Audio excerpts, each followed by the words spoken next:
ఆలస్యం అమృతం విషం అంటారు. కొన్ని విషయాల్లో వెనువెంటనే పరిణామాలు జరిగితేనే సత్ఫలితాలు ఇస్తాయి. ఆలస్యమైతే అనేక రకాల ఇబ్బందులు ఎదురవుతాయి. ఇప్పుడు మెగా బ్రదర్ నాగబాబు విషయంలో అదే జరుగుతుందన్న అనుమానం వ్యక్తమవుతోంది. ఏపీలో ఆసక్తికర రాజకీయ పరిణామాలు చోటు చేసుకుంటున్నాయి. కూటమి అధికారంలోకి వచ్చి 6 నెలలవుతోంది. అదే సమయంలో వైసీపీ పోరుబాట పట్టింది. ప్రభుత్వ వైఫల్యాలపై రాష్ట్ర వ్యాప్త నిరసనకు ఆ పార్టీ పిలుపునిచ్చింది. సరిగ్గా ఇదే సమయంలో రాష్ట్ర కేబినెట్లోకి మెగా బ్రదర్ నాగబాబుని తీసుకుంటున్నట్లుగా చంద్రబాబు ప్రకటించారు. అయితే దీనిపై కూటమిలోనే భిన్న కామెంట్స్ వినిపిస్తున్నాయి. విపక్షంలో ఉన్నప్పుడు కుటుంబ రాజకీయాలపై ఎక్కువగా మాట్లాడారు పవన్ కళ్యాణ్. ఇప్పుడు ఒకే కుటుంబానికి అన్ని పదవులా అన్న కామెంట్స్ వినిపిస్తున్నాయి. ఈ తరుణంలో ఇంతవరకు నాగబాబుకి మంత్రి పదవి అన్న విషయంలో పవన్ కళ్యాణ్ స్పందించలేదు. దీంతో రకరకాల అనుమానాలు ప్రారంభమయ్యాయి. సోషల్ మీడియాలో సైతం దీనిపై పెద్ద ఎత్తున ప్రచారం నడుస్తోంది. అవి రకరకాల సందేహాలకు కారణమవుతున్నాయి. ముఖ్యంగా దీనిని వైసీపీ ప్రచారాస్త్రంగా మార్చుకుంటోంది. నారా కుటుంబానికి 2 పదవులున్నాయి.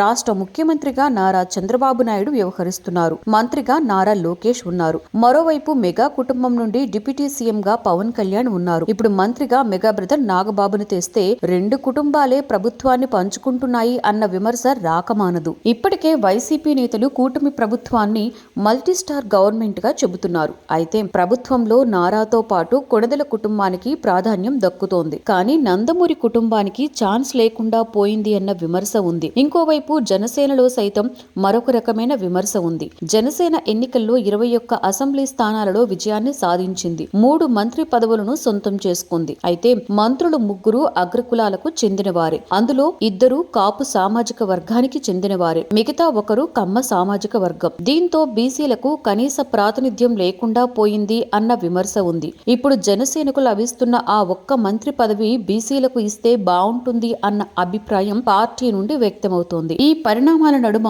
నాగబాబు మంత్రి కావడం అనుమానంగా కనిపిస్తోంది. అయితే సాక్షాత్ సీఎం చంద్రబాబు ప్రకటించిన తరువాత ఈ విషయంలో వెనక్కి తగ్గే పరిస్థితి లేదని తెలుస్తోంది. కానీ ఒక రకమైన అనుమానం మాత్రం వెంటాడుతోంది. ప్రభాత సూర్యుడు జాతీయ తెలుగు దినపత్రిక.